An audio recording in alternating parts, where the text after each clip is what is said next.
তো বন্ধুরা দেখুন শেরুর সঙ্গে একটু মজা করব। এই দেখি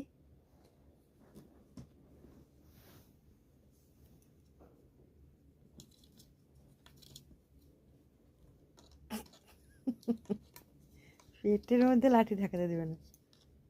ছাড় ছাড়। শেরু, মামা বাড়ি যাবা?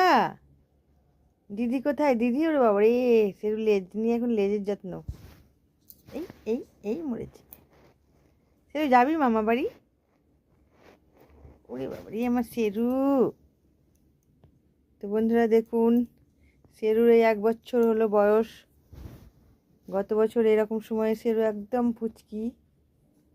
আমি ওকে মানে একটু একটু করে চামচে করে দুধ খাওয়াতাম। এখন আমার শেরু বড় হয়ে গেছে, শেরু মস্তান হয়ে গেছে, মস্তান। দিদি কোথায়?